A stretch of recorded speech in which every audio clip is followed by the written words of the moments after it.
ఇంకా ఆయన అనసూయ సాధించిన విజయాలు సామాన్యమైనవి కాదండి. దేవతలకి రాక్షసులకి యుద్ధం జరిగితే స్వయంగా సూర్యుడు చంద్రుడు రాహువు చేతుల్లో ఓడిపోయారు. అంటే సూర్యగ్రహణం కథను అలా చెబుతున్నారు. విషయం అది ఖగోళంలో జరిగిన సంగ్రామాలు ఉంటాయే, సూర్యగ్రహణం చంద్రగ్రహణం, దాన్ని అలా చెప్పారు. దేవాసుర యుద్ధంలో దేవదానవ యుద్ధంలో సూర్యుడు చంద్రుడు కూడా రాహువు చేతుల్లో కబళింపబడ్డారు, మింగివేయబడ్డారు, ఓడిపోయారని చెప్పాడు. అప్పటి యుద్ధంలో సూర్యుడిని ఎక్కడికో విసిరేసినట్టు విసిరేశారంటే సూర్యగోళం మాయమైంది, లోకమంతా చీకటైపోయింది.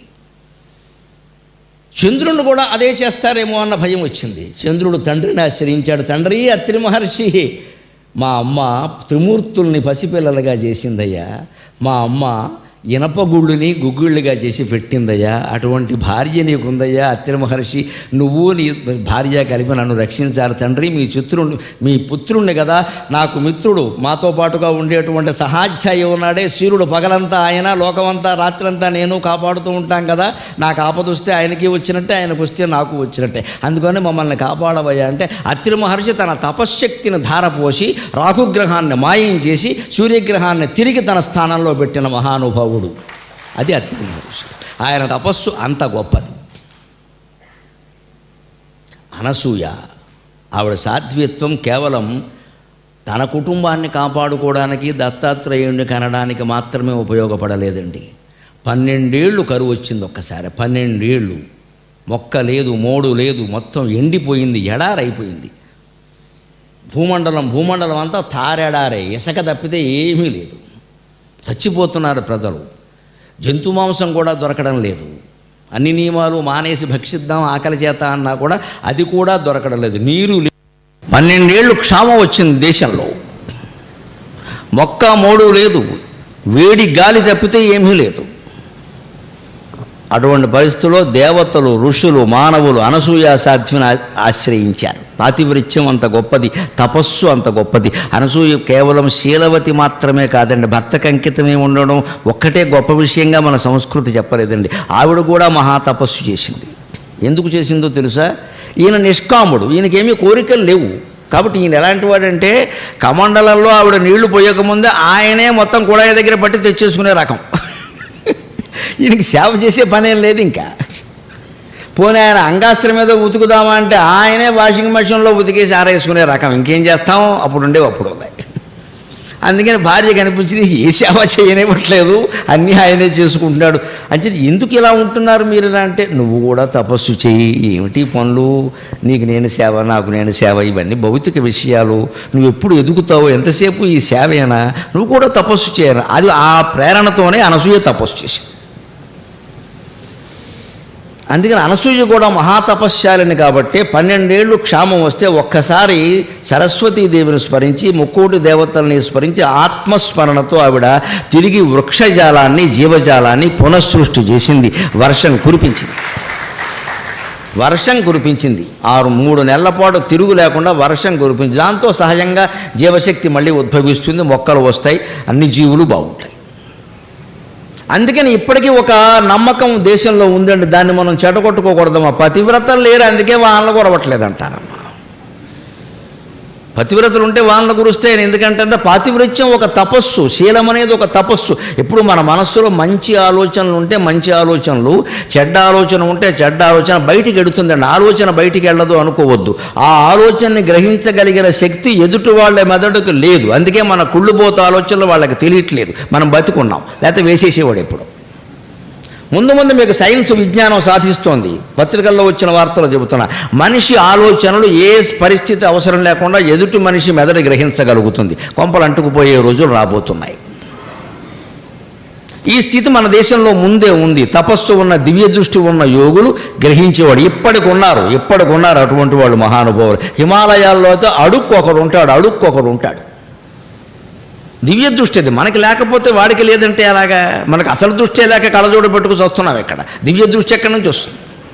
మనం ఆ దాన్ని ఆక్షేపిస్తే ఎలాగైనా మనకేం తెలుసు కనుక వాళ్ళకి ఏమక్కల అలా మనిషి కనపడగానే ఓ నవ్వు నవ్వుతారు. అంటే వాళ్ళ గ్రహస్థితి వీళ్ళకి అర్థమైపోయింది. ఇదే దివ్య దృష్టి. అది తపస్సు ద్వారా సాధిస్తారు వాళ్ళు. అప్పుడు ఏమవుతుంది, ఈ శీలవంతమైన ఆలోచనలు సత్ప్రవర్తన అనేది ఉందే భౌతిక వాంఛలన్నింటినీ కామవాంఛ సహా ధన కనక వస్తు వాహనాల వాంఛ సహా సమస్తము జయించిన వైరాగ్యం ఉందే, ఇది వాళ్ళలో తపశ్శక్తిగా మారుతుంది. ఆ తపశ్శక్తిలో ఉన్న వాళ్ళు ఎప్పుడూ ఏ సంకల్పం చెయ్యరు. ఎవరైనా వాళ్ళకి నమస్కారం చేసినా ఏదో శుభం భవతు అంటారంతే. అంతకంటే కూడా నిజం చెప్పాలంటే పరమేశ్వరార్పణం అంటారు. మనకు అనవసరం ఆ విషయం. ఆశీర్వచనాలన్నింటిలోకి ప్రమాదకరమైన ఆశీర్వచనం ఏమిటంటే మనోవాంఛ బలసిద్ధిరస్తూ ఉంటాం. వాడు మద్దతు చేయాలనుకుంటాడేమో, నీకు ఎందుకు ఆ విషయం అక్కడ? మనోవాంఛ ఏంటంటే అర్థం లేకుండా వాడు మనస్సులో ఏముందో మనకి తెలియదు. మనోవాంఛ బలసిద్ధిరస్తూ వాడు ఒకవాడు ఈయన కనుక తపశ్శక్తి ఉంటే కొంపలు అంటుకుంటాయి. అనకూడదు అలాగా. నాకైతే నియమం ఖచ్చితంగా ఎవరు ఎంత బతిమాల దండం పెట్టి మా అబ్బాయి మీకు దండం పెడతాడని చదువు రావాలని ఆశ అలాగే అంటాను. పచ్చి అబద్ధం. పరమేశ్వరార్పణం అని చెబుతాను నేను. వాడికి రావాలో అక్కర్లేదో దేవుడు చూసుకుంటాడు. నాకెందుకమ్మా లేని పోలంకే ఆశీర్వచనాలు ఏదో ఊరికే అలా కొట్టేద్దామని చూడకుండా అలాగని 500 ఇస్తే దొరుకుతాయని అసలే అనుకోదు. 5 లక్షలు ఇచ్చినా దొరకవు. మీరు కష్టపడవలసిందే, నా ఉద్దేశం అది. ఆశీర్వచనం ద్వారా ఏదో దొరకాలని మీరు ఆశిస్తున్నారంటే బద్దకిస్తున్నారన్నమాట. బాగాను కష్టపడడం ఇష్టం లేదు.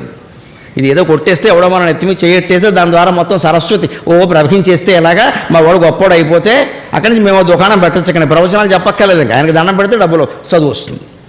మేము దుకాణం పెడతాం. ఇంకా నాలుగు మీద బీజాక్షరాలు రాస్తాం, నెత్తి మీద వెంట్రుకలు పీకుతాం అని పెడతాం. ఇక్కడ ఏమి రాసినా ఏమి రావదమ్మా, అవదం రాస్తారు కూర్చోబెట్టి. ఈ మాటలు నమ్మకండి దయచేసి. మీరు కష్టపడి చదివితేనే వస్తుంది ఏదైనా సరే. అందుకే పరమేశ్వరార్పణ. ఇలా నిస్సంకల్పంగా ఉండే వ్యక్తి అండి, ఇంత నిష్కల్మషంగా ఉండే వ్యక్తి ఎప్పుడైనా ఏదైనా సంకల్పిస్తే తప్పనిసరిగా తన్మే మన శివ సంకల్పమస్తు, అది జరిగి తీరుతుంది. అందుకే అనసూయ అత్రి ఈ క్షామం పోవాలి, వర్షం కురవాలి అని సంకల్పించగానే నిమిషాల్లో వర్షం కురిసింది. మళ్ళీ మొక్కలన్నీ వృద్ధి చెంది, మళ్ళీ జీవులందరికీ ఆహారం లభించింది. ఆ రకంగా అనసూయ ప్రపంచాన్ని క్షామం నుంచి కాపాడింది. మన శీలం అంత గొప్పది, మన తపశ్శక్తి అంత గొప్పది. మనం అందరము చేయొచ్చు ఈ పని. ఇంత మహిమ చేయలేకపోవచ్చు. ముందు అసలు నీతిగా బతకలేమా? చచ్చిపోతామా యథవాంఛలతోటి? తీరిన వాంఛలు తీరిన వాళ్ళు 50 ఏళ్ళు వచ్చినా, 60 ఏళ్ళు వచ్చినా, 70 ఏళ్ళు వచ్చినా మాలరేమండి. ఇంకా ఏమిటిది? ఈ భార్య ఈ భర్త సరిపోరమ్మా, ఇంకా బయట చూపులు కావాలా ఇక్కడ? ఇప్పుడు దానివల్ల ఏమైనా వచ్చేది ఉందా? శంకరాచార్య వేదాంత నిండిమల్లో చెప్పిన మాటే. ఏమిటి వస్తుందండి దానివల్ల? సుఖమల్పం బహుక్లేశో విషయగ్రాహిణాం రుణాం అనంతం బ్రహ్మనిష్టానాం ఇది వేదాంత రెండిమగ. నువ్వు పరస్త్రీ కోసం చూస్తున్నావయ్యా అనుకుందాం. వారికి ఏదో సైగ చేసి, వీరేదో సైగ చేసి, వారు లేని సమయం వీరు లేని సమయం, ఇన్ని వంకర వేషాలు ఇయ్యాలా ఇక్కడ? సుఖం అల్పం ఏమిటి? అధో సుఖం అల్పం బహుక్లేశో. దీనికోసం ఎంత యాతన పడుతున్నావు? భార్యను మోసం చేస్తున్నావు, భర్తను మోసం చేస్తున్నావు, అవతల కుటుంబాన్ని మోసం చేస్తున్నావు. పిల్లలు అల్లరైపోతున్నారు. అయ్యో మా అమ్మ ఇలాంటిది కదా, మా నాన్న ఇలాంటి వాడు కదా అని తలెత్తుకు తిరగలేకపోతున్నారు. వాళ్ళు ఎవరిని అడిగే పరిస్థితి కాదు. పిల్లల్లో విపరీత ప్రవర్తనలు ఎందుకు వస్తాయంటే తల్లిదండ్రుల్లో శీలం లేకపోవడం వల్ల వస్తాయి. జాగ్రత్త పడాల్సిందే ఖచ్చితంగా. తల్లిదండ్రులు పిచ్చి పిచ్చి వేషాలు ఇస్తే పిల్లలు వేధవల కింద తయారవుతారు. అదుపులో పెట్టేవాడు లేడు అక్కడ. వాడు ఎవరికి చెప్పుకోలేడు. బహుక్లేశో, క్లేశాలు చాలా పడాలయ్యా. అనంతం బ్రహ్మనిష్టానాం విషయగ్రహణ, విషయ సుఖాల కోసం నువ్వు ప్రయత్నిస్తే డబ్బైనా అంతే, పదవైనా అంతే. ఓ ఎమ్మెల్యే కావాలని ఉందండి, కాకపోతే ఏమిటేందని ఆలోచించండి. నా జీవిత లక్ష్యం ఏమిటి? రామకృష్ణ పరమహంస అవుతావా, వివేకానందుడు అవుతావా, బోడి ఎమ్మెల్యే అవ్వకపోతే ఏమిటి ఇక్కడ? అబ్బాయి అయి తీరాలనగానే అక్రమ సంపాదన, అక్రమంగా ఓట్లు, వాడికి జన్మదిన శుభాకాంక్షలు, వాడి కొడుకు శుభాకాంక్షలు, మనవాడికి శుభాకాంక్షలు. చస్తున్నాను చూడలేక ఈ తోరణాలన్నీ. వీడేమన్నా దేశాన్ని ఉద్ధరించే మనుషులా? వీడు పుడితే ఎవడకట్ట శుభాకాంక్షలు? వాడి ఇంటికి వెళ్ళి చెప్పుకోమను. భీమవరం మధ్యలో హోర్డింగ్ ఎందుకు ఇక్కడ? ఇవే జరుగుతున్నాయండి మొత్తం ముంచేయడం జనాన్ని. ఇదే కాంక్ష. దీని గురించే చెబుతున్నారు వైరాగ్యంలో. ఎందుకు ఏం చేస్తావు? ఏం సాధిస్తావు ఇంత చేసుకుని? ఒకసారి ఆలోచించవయ్యా. ఇంత అయితే వచ్చేది వాడు తలనొప్పి వస్తుంది అక్కడ. ఇంట్లో అలా అన్న పెళ్ళంతో మాట్లాడడానికి లేదు, అన్నం లేదు, నీళ్లు లేవు, నిద్రాహారాలు లేవు. దేనికిది? అంటే ఈ కోరికలు మానుకోవడమే కావలసింది. బహుక్లేశో విషయగ్రాహిణాం రుణాం. విషయ సుఖాల కోసం నువ్వు చూశావు అంటే చాలా కష్టపడాలి. దొరికే సుఖం తక్కువ. అనంతం బ్రహ్మనిష్టానం. అదే ఋషులలాగా బ్రహ్మజ్ఞానాన్ని సంబంధించి భక్తి జ్ఞాన వైరాగ్యాలతో నీ ఇంట్లో నువ్వు ఉండగలిగితే అత్రి మహర్షిలాగా, అనసూయలాగా ఇంట్లో కూర్చుని మొత్తం ప్రపంచాన్ని శాసించచ్చు. త్రిమూర్తులు నీ ఇంటి ముందు పసిపాపలై పారాడతారు. అంతటి శక్తి ఉంటుంది తపశ్శక్తి. ఆ తపశ్శక్తిని మనం సాధించాలి బ్రహ్మచర్యం ద్వారా, సాధ్వీత్వం ద్వారా, పాతివ్రత్యం ద్వారా, పరమపురుషత్వం ద్వారా దాన్ని సాధించాలి. అందుకని వీళ్ళు ఈ పని చేయగలిగారు. అంతేకాదు ఇప్పుడు ఇంకో ఆశ్చర్యకరమైన విషయం, సీతారాములు 2 సందర్భాల్లో అత్రి మహర్షిని సందర్శించారు. ఒకటి వనవాసానికి వెళ్ళేటప్పుడు, మళ్ళీ తర్వాత రావణాసురుని సంహారం చేసిన తర్వాత. వెళ్ళేటప్పుడు సీతారాములు ఇద్దరూ లక్ష్మణునితో సహా అత్రి మహర్షి ఆశ్రమాన్ని సందర్శిస్తే అనసూయ అప్పటికే పెద్ద ఆవిడ, పెద్ద ముత్తైదువా, వేద పురాణ శస్త్ర పదవీ నదవీయసి అనే పెద్ద ముత్తైదువా అని కాశీఖండంలో శ్రీనాథుడు వర్ణించినట్టుగా పెద్ద ముత్తైదువా, పెద్ద ఆవిడ, తెల్ల జుట్టు నల్ల జుట్టు కలిపి నువ్వులు బియ్యము కలిపి చాట్లో ఎండబోస్తే ఎంత అందంగా ఉంటాయో ఆవిడ శిరస్సు అలా ఉంది. దాన్ని తిలతండుల న్యాయం అంటారు. తిలతండుల న్యాయం, నువ్వులు బియ్యము కలిపి చాట్లో ఎండబోస్తే తెలుపు నలుపు కలుస్తాయి కదా, అది అందం. 50 ఏళ్ళు దాటిన ఆడవాళ్ళు జుట్టుకు రంగేయకండమ్మా, చాలా అందంగా ఉంటారు. ఆ తెలుపు అలాగే ఉండనియండి, అక్కడక్కడ తెలుపు, మొత్తం తెలుపు వచ్చినా మంచిదే, ముగ్గుబొట్ట వంటి తల ఏం పర్వాలేదు, ప్రమాదం ఏం లేదు. నన్ను అప్పుడే అమ్మమ్మ అంటున్నారు, అంతేనమ్మా, శత్రువు అనలేదు కదా, రాక్షస అనలేదు కదా, అమ్మమ్మ అన్నారు. నీకు మనవరాలు ఉంది అన్నారు, మనవరాలు లేని వాళ్ళు లేదని ఏడుస్తున్నారుగా, నీకు ఉందిగా, ఉన్నప్పుడు మా అమ్మ అమ్మమ్మ అనరా? అనలేవండి, మనకు యోగ్యతాపత్రం. వెంటనే అప్పుడే అమ్మమ్మ అయిపోయానా అని వెంటనే పక్క బ్యూటీక్లినిక్ వెళ్ళిపోవడం, ఇక్కడ 2-3 పావేయడు ఎక్కడ పైన. అంత అవసరమా? అనసూయ పెద్ద ముత్తైదువ, 90 ఏళ్ళు ఆవిడికి నిజం చెప్పాలంటే. సీతాదేవిని చిన్నపిల్లగా భావించి రప్పించి కూర్చో సీత సీత అని చెప్పి, నాకేమన్నా ధర్మాలు చెప్పమ్మా అని అడిగింది. ఒక యువతి పెద్ద ఆవిడ్ని కలిస్తే అడగాల్సినవి, మీరు ఎంగలు కింగ్లో ఉన్నారు, ఏం వాడుతున్నారు, దరిద్ర ప్రశ్న వేయకూడదు. ఏం వాడితే నీకెందుకు? సీత వేసిన ప్రశ్న ఏమిటంటే, అమ్మా నీ తపశ్శక్తితో ఎంతో సాధించావమ్మా, నాకు కాస్త భార్య అంటే ఎలా ఉండాలో, భర్తతో ఎలా ఉండాలో, నువ్వు చేసిన తపస్సు ఉంది, అది ఎలా చేయాలో నాకు చెప్పమ్మా. ఇది అడిగింది. ఆవిడకు ముచ్చట అయిపోయింది. 20 ఏళ్ళు కూడా లేవు సీతకు, 18 ఏళ్ళు వనవాసానికి. 18 ఏళ్ళ అమ్మాయి ఈ మాట అడిగితే ఎంత ఆనందంగా ఉంటుంది. అందుకని ఆవిడ వెంటనే పతివ్రత ధర్మాలు, తపో విషయాలు అన్నీ చెప్పి, సీత ఇగో మాకేదో దత్తాత్రేయుడు, దుర్వాసుడు, చంద్రుడు ఉన్నారు, కానీ ఒకడు ఆకాశంలో ఉన్నాడు, ఒకడు సన్యాసం పుచ్చుకున్నాడు. దుర్వాసుడు సరే కోపిష్టివాడనే పేరు ఎలాగో వచ్చేసింది. ముగ్గురు ఇక్కడ లేరు. మా బతుకు ఓల్డేజ్ హోమ్ లాగే ఉంది ఇక్కడ. అందుకని నువ్వు మా పిల్లవమ్మ, నీకేం కావాలో కోరుకో, నా తపశ్శక్తి ఉంది కదా, నేను ఇప్పటికిప్పుడు సృష్టించి నువ్వు అడిగింది ఇస్తానని చెప్పింది ఆవిడ. ఎంత ప్రేమో చూడండి ఆవిడ. సృష్టించి నువ్వు అడిగింది ఇస్తా అంటే ఏదైనా చేయగలదు.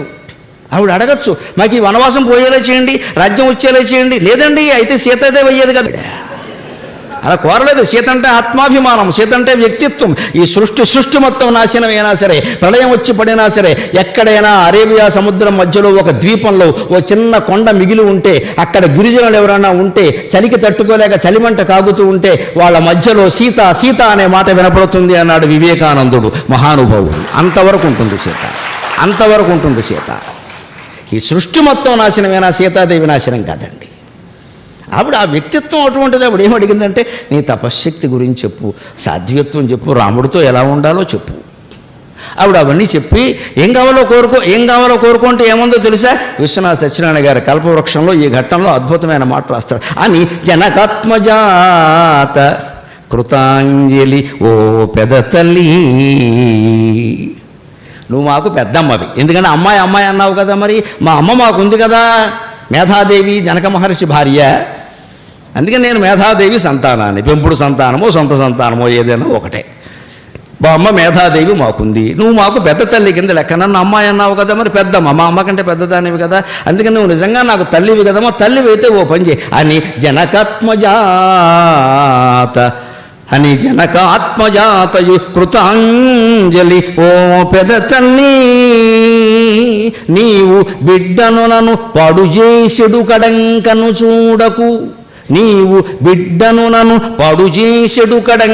చూడకు, నా తపస్సు నన్నును బొనరింపనిమ్మో. అది సీతాదేవి వ్యక్తిత్వం అంటే.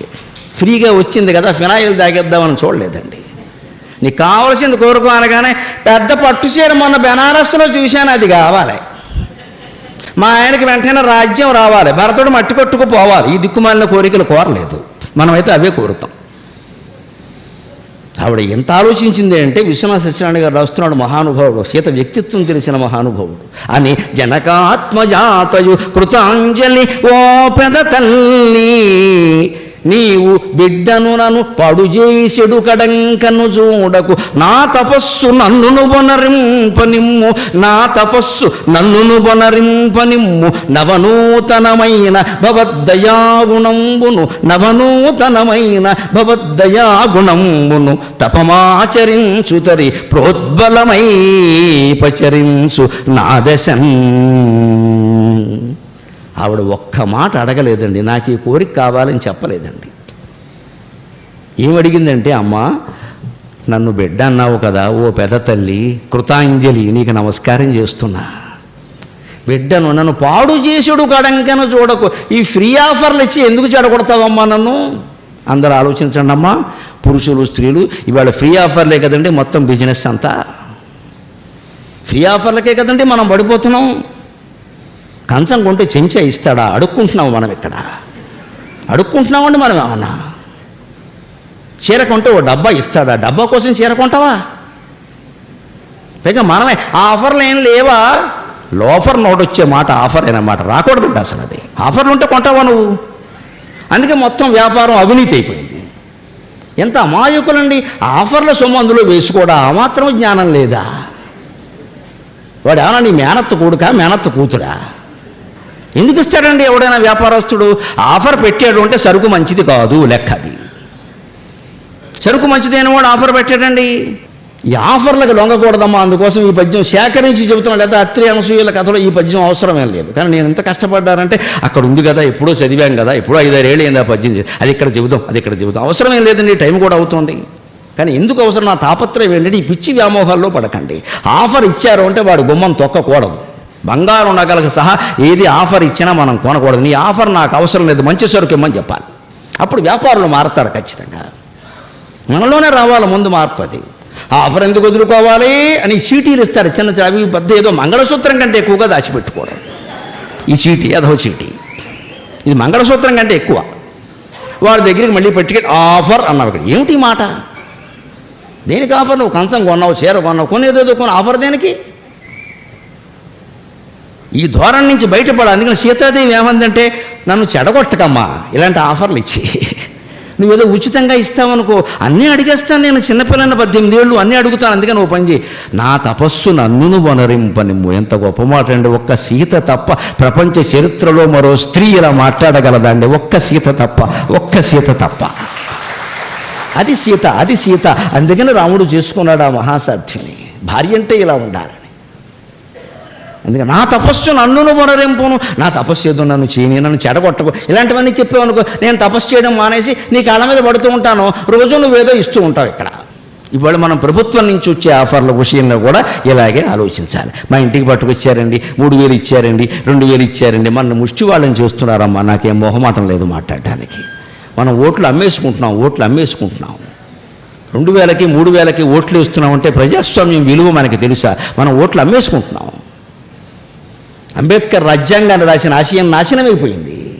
ఓటనే ఆయుధాన్ని ఈ జాతి చేతికి ఇస్తున్నాను నేను, కత్తిలో ఉపయోగించేసి దాన్ని అంటే మనం సానబట్టడం మానేసి తుప్పట్టేలా చేశాం, దాన్ని అమ్మేశాం. పైగా స్పష్టంగా కబురు చేస్తాం, మా కొలపోళ్ళు ఇంతమంది ఉన్నారంటే మనిషికి 2000 పంపేయండి, సగం నొక్కేస్తాడు వీడు, మొత్తం కుల సంఘం ఓట్లు వేయిస్తానంటాడు. వేస్తారో వేరో తెలియదు. ఎంత చెడిపోయే రాజకీయాలు. కారణం ఇది. ఇటువంటి భావనలు మనస్సులోకి రావట్లా, ఎవరు చెప్పట్లా. సీత ఈ ఆఫర్లు నాకు వద్దమ్మా, నీ తపశ్శక్తి నాకు ధారపోయవద్దు, క్షామం గురించి ప్రజలందరినీ కాపాడు, అది మంచిది. నాకు వ్యక్తిగతంగా నాకేం కోరికలు లేవమ్మా, ఏం అవసరం లేదు. నీ తపంబును నా తపంబును నన్నును బొరరింపనము, నా తపస్సు నాకు చేసేలాగా నాకు అవకాశం. అంతేకాదు, నవనూతనమైన భవద్దయాగుణంబును తపమాచరించుతరి ప్రోద్బలమై తనుగాక నా దశన్. నువ్వు కొత్తదైన నీ దయాగుణం ఎప్పటికప్పుడే పెరుగుతూ ఉంటుంది కదా. నీ దయ నాకు ఎప్పుడు కావాలంటే, నేను తపస్సు చేసేటప్పుడు నా మనస్సు చెలించకుండా, నా మనస్సు నా స్వాధీనంలో ఉండేలా నన్ను ఆశీర్వదించమ్మా. ఇది భగవంతుడి గుళ్ళోకి వెళ్ళి కూడా మనం కోరవలసింది ఏమిటి అంటే, స్వామి నాకేం వద్దు, నిరంతరం మనస్సు నమశివాయ అనేలాగా గాడి తప్పకుండా చూసుకో, అంతే చాలు. దాని ద్వారా అన్నీ వచ్చేస్తాయి. ఈ మొత్తం 3 లోకాలు మనకు ఆఫరే, తిరుగులేదు ఇంకా. అది మానేసి మనం ఏం చేయాలి, ఇది ఇవ్వండి అది ఇవ్వండి అంటే శివుడు చాలా తెలివైనవాడు, అది ఒక్కడే ఇస్తాడు, పెద్ద తలనొప్పిస్తాడు. తర్వాత పెద్ద తలనొప్పిస్తాడు. కొడుకు లేడు పిల్లలు పుట్టట్లేదని బాధ పుడతాడు. ఆ కొడుకు పక్షవాతం వస్తుంది, పుట్టుకతోటే పోలియో వస్తుంది, ఏడుస్తూ కూర్చుంటుంది. ఇవిడ పుట్టకపోయినా బాగుండేది ఉంటుంది. ఏమైందమ్మా నీ కోరిక? మరి కొడుకు కావాలని కోరావు కానీ పోలియో రావద్దని కోరలేదు కదా. దేవుడు ఆర్గ్యుమెంట్ అలాగే ఉండు, కొడుకు కావాలన్నా ఇచ్చాను, రోగం ఉండొద్దని కోరలేదే. అంటే ఎన్ని కోరతావు? రోగం లేని కొడుకు అంటావా? రోగం ఉండదమ్మా, చదువు రాదు.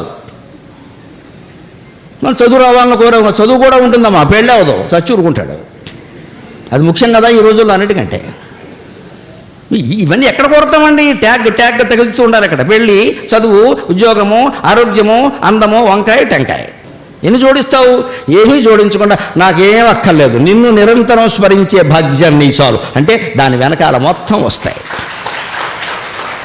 భగవత్స్మరణ మనం చేయగలిగితే మిగిలినవన్నీ వస్తాయి. తన వెంటన సిరి లచ్చి వెంటన వరోధ వ్రాతమం, దాని వెనకను భక్షీంద్రుడు, దాని వెనకను ధను కౌమోదకి శంఖచక్ర నికాయంబను నారదుండు ధ్వజినీకాంతుండునై వచ్చురు జన వైకుంఠపురంబనం గలుగువారు ఆబాల గోపాలమున్. ఒక్క భగవత్స్మరణతో మొత్తం అన్నీ వస్తాయి అని చెబితే ఆ స్మరణ చేయడం మానేసి పట్టిక తయారు చేస్తాం ఏంటండి? దరిద్రపు మేళం. ఎన్ని కోరికలు కోరతాం ఇక్కడ? ఈ కోరికల నుంచి బయటపడాలి. అది అత్రి అనసూయల చరిత్ర అంటే. అందుకని ఆవిడ బయటపడింది. అప్పటికి ఆ మెచ్చుకుని, చిన్నపిల్లవేనా, ఎంత సద్గుణమమ్మా, జనక మహర్షికి పుట్టావమ్మా, ఇంకో కోరిక నీకు ఎందుకుంటుందమ్మా, నీ తండ్రి సర్వసంగ పరిత్యాగి మహానుభావుడు, రాజ్యం చేసినా సరే ఏ కోరిక లేనివాడు, అటువంటి వాడికి పుట్టావు, మేధాదేవికి పుట్టావు, నీకు వేరే కోరిక ఎందుకుంటుందో, అయినా నువ్వు అడగకుండానే ఒక్కటి ఇస్తున్నానమ్మా అని అంగరాగం ఇచ్చింది. ఆడవాళ్లే కదండి అంగరాగం అంటే, ముఖానికి రాసుకునే లేపన, ఓ మంచి ఫేర్ అండ్ లవ్లీ లాంటిది వచ్చింది.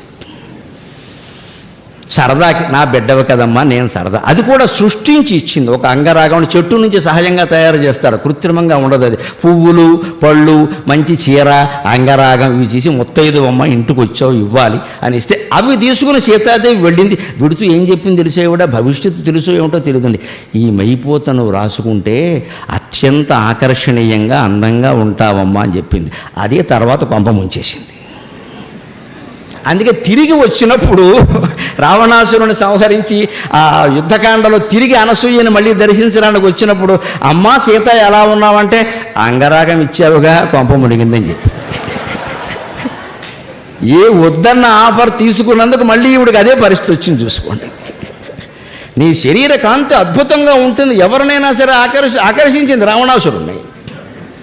కొంపలు అంటుకున్నాయా లేదా? అందుకే సీతాదేవి వద్దని చెప్పింది, గౌరవంతో తీసుకుంది పాపం. అదేనమ్మా కొంప ముంచేసింది. అంటే ఏమిటి? ఈ ఆఫర్లు సహా, ఈ మైపోతలు సహా, ఈ సౌందర్యం కోసం మనం చేసే సాధనాలన్నీ మన చరిత్రను పాడు చేసేస్తాయి. ఆ స్థితికి వెళ్ళకూడదు. అది అత్రి మహర్షి యొక్క చరిత్ర.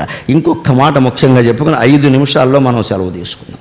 ఈ మహర్షి అత్రి స్మృతి అని రచించాడు, ఆత్రేయ స్మృతి అని రచించాడు, అత్రి సంహిత అని రచించాడు. అత్రి సంహితలో ముఖ్యంగా దేవాలయాల నిర్మాణం, ఏ స్తంభం ఎలా ఉండాలి, ఏ శిల్పం ఎలా ఉండాలి, గర్భగుడిలో దేవుడు ఎలా ఉండాలి, ప్రహారీ గోడలు ఎలా ఉండాలి, దేవాలయ పరమార్థం ఏమిటి, ఇవన్నీ అత్రి సంహితలు ఉంటాయి. అంతేకాదు దేవుణ్ణి ప్రతిష్ఠ చేశాక నిత్యోత్సవాలు, వారోత్సవాలు, మాసోత్సవాలు, పక్షోత్సవాలు, సంవత్సరోత్సవాలు శ్రీ వెంకటేశ్వర స్వామికి జరిగినట్టుగా ఎలా జరగాలి, ప్రతిష్ఠ చేసిన తర్వాత విగ్రహానికి జరగకపోతే అపశకునం అంటారు. అది శాస్త్రీయమైన మాట.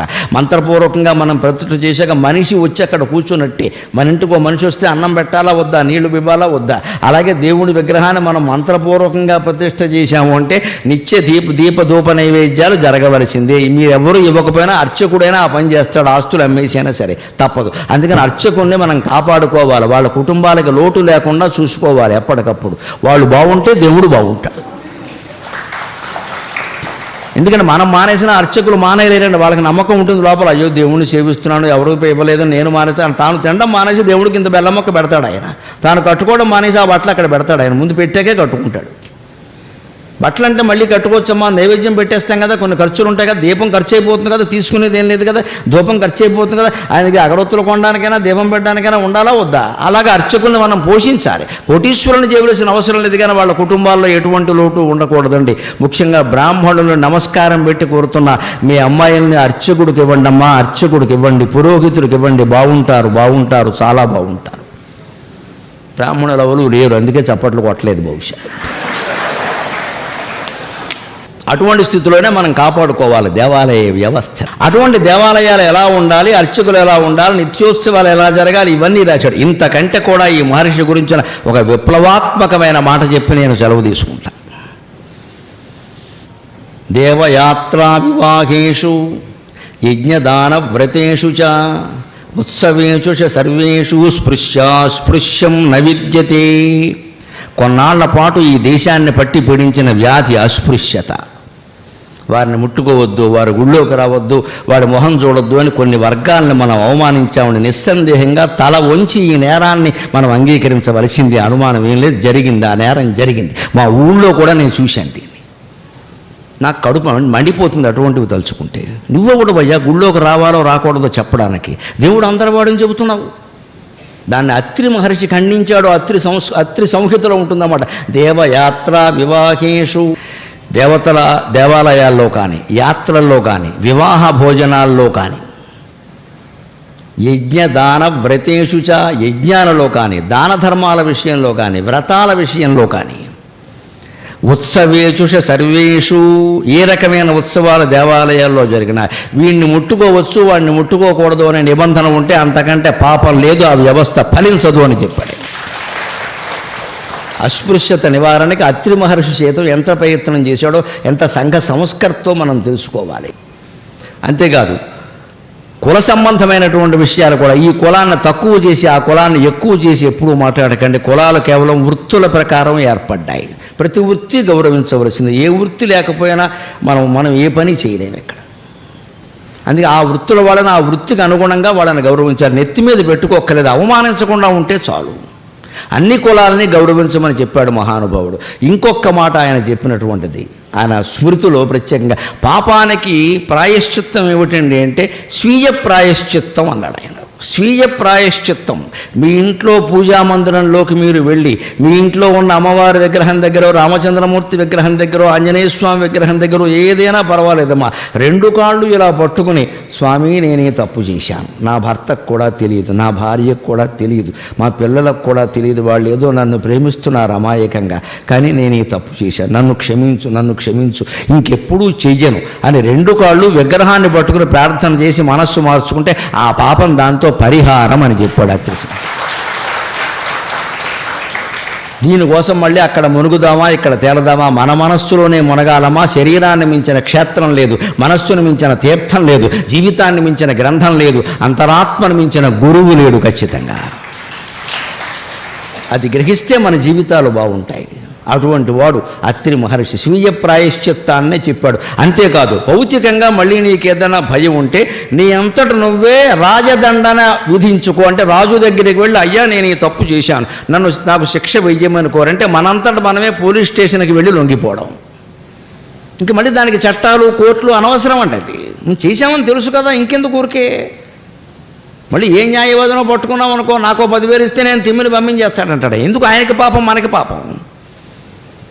అందుకే నువ్వే వెళ్ళి పోలీస్ స్టేషన్లో లొంగిపో. రాజదండన ఉన్నవాడికి యమదండన ఉండదండి, ధర్మశాస్త్రాలన్నీ చెబుతున్నమాట. ఇది అత్రి మహర్షి యొక్క స్మృతి. చివరిగా ఒకే ఒక మాట ఈ 2 రోజుల ప్రసంగాన్ని ముగిస్తూ, మళ్ళీ ఏప్రిల్లో వచ్చినప్పుడు మనం ఇతర మహర్షుల గురించి చెప్పుకుందాం. ముగిస్తూ ఒక్కటే మాట, ఈ ఋషుల జీవిత చరిత్రలు ఆర్య చైతన్యాన్ని, ఆర్ష చైతన్యాన్ని, నీతిని, ప్రవర్తనని, శీలాన్ని, ధర్మాన్ని మీలో పెంచడానికి ఏమాత్రం ఉపయోగపడినా నేను ధన్యుణ్ణి. నాకు ఈ 4 మాటలు నేర్పిన